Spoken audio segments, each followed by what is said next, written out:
खाने की थाली में अगर चटनी और अचार ना हो तो थाली अधूरी सी लगती है। तो चलिए आज बनाते हैं पूरे साल भर स्टोर कर सके ऐसा मिर्ची का अचार। ये अचार आप बनाकर पूरे साल एंजॉय कर सकते हैं।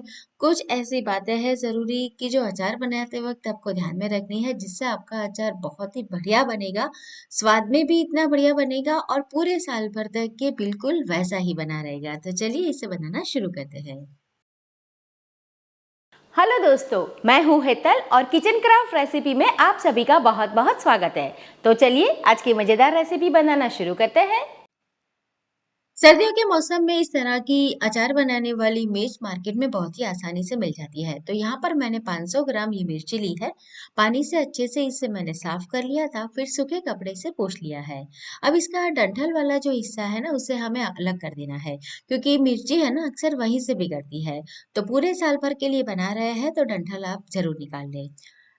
डंठल निकालने के बाद हमें क्या करना है, बीच में से कट लगाना है। जब भी आपको अचार बनाना हो ना दोस्तों, तो आप मार्केट में से बढ़िया फ्रेश वाली मिर्ची लेकर आए और फिर तुरंत उसमें से अचार बना ले।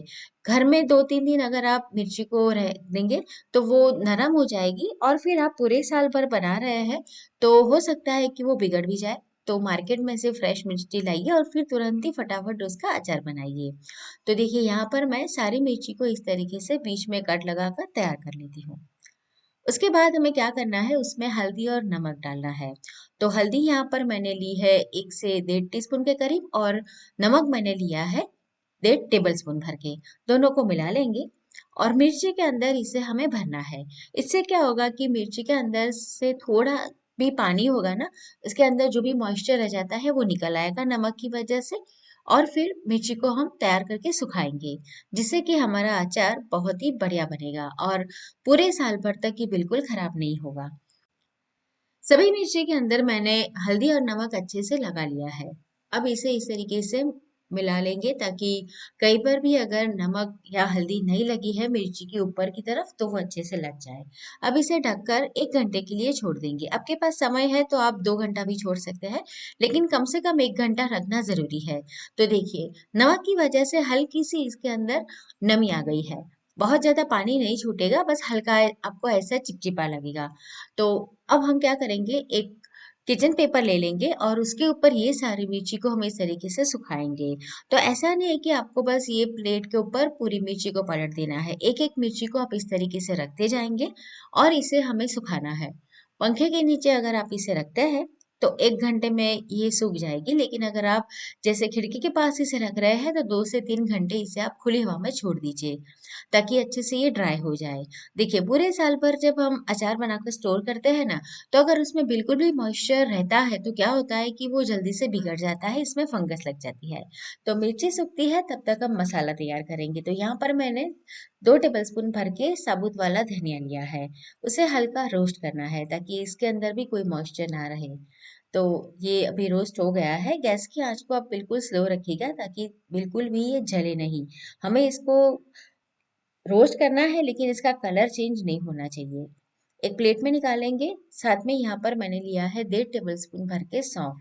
सौंफ को भी हमें इसी तरीके से रोस्ट कर लेना है। सौंफ जब रोस्ट हो जाएगी तो उसे भी प्लेट में निकाल लेंगे। सारी चीजें आप इस तरीके से अलग अलग रोस्ट कीजिएगा, एक साथ मत कीजिएगा, क्योंकि सभी का रोस्टिंग टाइम है ना वो अलग रहता है।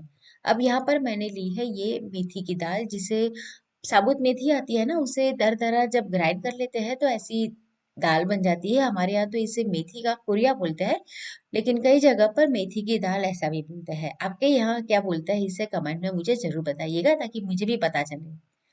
उसे भी प्लेट में निकाल लेंगे। अब यहाँ पर मैंने ली है पीली वाली सरसों की दाल, यानी कि ये जो सरसों आती है ना, हमारे यहाँ इसे बोलते हैं राई का कुरिया।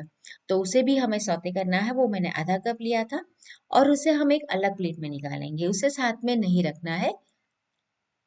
अब नमक लेंगे, तो नमक हमने पहले भी मिर्ची और हल्दी जब लगाई थी मिर्ची में तो वो डाला था। तो यहाँ पर मैंने फिर से 1.5 टेबल स्पून नमक ले लिया है, उसे भी हम रोस्ट कर लेंगे। अब यहाँ पर मैंने तेल गरम किया है, तो ये मैंने सरसों लिया है। आप चाहे तो मूंगफली का तेल भी ले सकते हैं, लेकिन मैं ऐसा कहूंगी कि अगर आप पूरे साल के लिए बना रहे हैं तो सरसों का तेल लीजिए। मैंने 1 कप भर के लिया था। अच्छे से धुआं निकलने तक इसे हमें गरम करना है। जब ये गर्म हो जाए फिर उसके बाद ठंडा कर लेंगे। तब तक जो मसाला हमने सारा भून के रखा था उसे पीस लेना है। तो दरदरा इसे ग्राइंड करना है, बहुत महीन पाउडर जैसा नहीं बनाना है। अब जो हमने पीली वाली सरसों की दाल ली थी ना, उसमें से थोड़ी डालेंगे, तकरीबन 2 से 3 चम्मच के करीब, और फिर इसे दरदरा ग्राइंड करेंगे। देख लेना कि बहुत ज्यादा महीन ग्राइंड ना हो जाए। जब ये ग्राइंड हो जाएगा तो इस तरीके का इसका टेक्सचर आ जाएगा। इसे बनाकर आप कोई भी अचार बनाते हैं ना, तो उसमें इसका इस्तेमाल कर सकते हैं। पूरी क्वांटिटी आप ज्यादा बना के भी रख सकते हैं। इंस्टेंट अचार भी आप इसमें से तैयार कर पाएंगे। अब जो हमारी पीली वाली सरसों की दाल थी, उसे हम प्लेट में इस तरीके से अरेंज कर लेंगे। वैसे आप एक साथ भी कर सकते हैं, लेकिन मेरी जो दादी थी वो इसी तरीके से अचार बनाती थी, तो आज मैं भी उसी तरीके से ये अचार आपको दिखा रही हूँ। नमक को भी इस तरीके से फैला देंगे, फिर जो मसाला हमने तैयार किया उसे भी हमें थाली में ऐसे रख देना है। और सबसे बीच में आएगी हींग। देखिए, कोई भी अचार है तो अचार के अंदर हींग जो है ना, उसकी क्वांटिटी हमेशा थोड़ी सी ज्यादा रहती है, और हींग की वजह से उसमें खुशबू भी बहुत बढ़िया आती है। तो यहाँ पर मैंने 1.5 टेबल स्पून भर के हींग ली है। हींग आप बढ़िया क्वालिटी वाली इस्तेमाल कीजिएगा।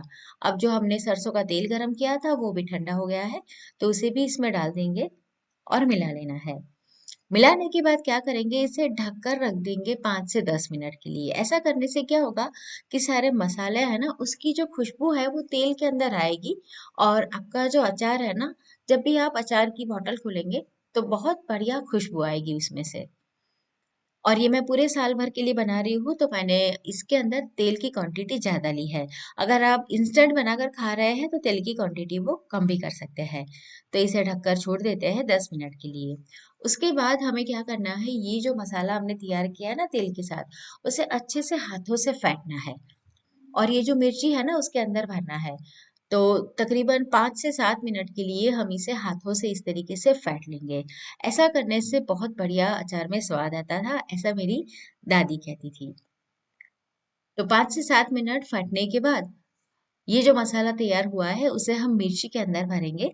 तो देखिए, हमने कट लगाया था ना, वहां से हल्का हल्का मसाला इसके अंदर डालेंगे, और जो पूरी मिर्ची है ना उसे भी हम ऐसे कोट कर लेंगे, ताकि मिर्ची के ऊपर एक लेयर हो जाएगी तेल की, और मिर्ची हमारी खराब नहीं होगी। तो इस तरीके से एक एक मिर्ची को उठाते जाना है, उसके अंदर हल्का मसाला भरना है, और फिर तेल से इसे कोट कर लेना है। जब भी आप ये प्रोसीजर करते हैं तो आपके हाथ भी बिल्कुल सूखे होने चाहिए, और आप जो बर्तन का इस्तेमाल करते हैं ना, वो भी बिल्कुल सूखा होना चाहिए, बिल्कुल मॉइस्चर नहीं लगना चाहिए। अब ये मसाला जो बच गया है उसके अंदर हम डाल देंगे नींबू। तो मैंने 3 नींबू लिए थे और उसमें ऐसे छोटे कट लगा कर तैयार किए हैं। ये मसाला अच्छे से मिला लेंगे और नींबू डाल देंगे मिर्ची के अंदर। तो नींबू का खट्टापन मिर्ची में आ जाएगा, और मिर्ची का हल्का तीखापन नींबू में आ जाएगा। तो बहुत बढ़िया आपका ये अचार बनेगा। मिला लेना है। वैसे तो आप चाहे तो तुरंत ही इसे खाने के इस्तेमाल में ले सकते हैं, लेकिन अगर आप एक दिन के बाद इसे खाएंगे ना, तो बहुत ही गजब का स्वाद आएगा। और ये जो मिर्ची का अचार है, आप रोटी, पराठा, दाल चावल, खिचड़ी किसी के भी साथ खा सकते हैं। तो देखिए, एक दिन के लिए मैंने इसे छोड़ दिया था, तो बढ़िया से हमारा अचार तैयार हो गया है। और वैसे इसमें इतना ज्यादा तेल भी नहीं जाता है। मैंने 1 कप भर के तेल डाला था ये 500 ग्राम मिर्ची के लिए। तो इसे हम कांच की बोतल के अंदर स्टोर करेंगे। तो दोस्तों, आज की रेसिपी कैसी लगी कमेंट करके मुझे जरूर बताइए। ऐसी नई नई रेसिपी देखने के लिए मेरे चैनल किचन क्राफ्ट रेसिपी को जरूर सब्सक्राइब करें। वीडियो पसंद आया है, मेरी मेहनत पसंद आई है, तो वीडियो को लाइक करें, अपने दोस्तों और फैमिली के साथ ज्यादा से ज्यादा शेयर करें और मुझे सपोर्ट करें। तो फिर से मिलेंगे ऐसी एक और नई मजेदार रेसिपी के साथ।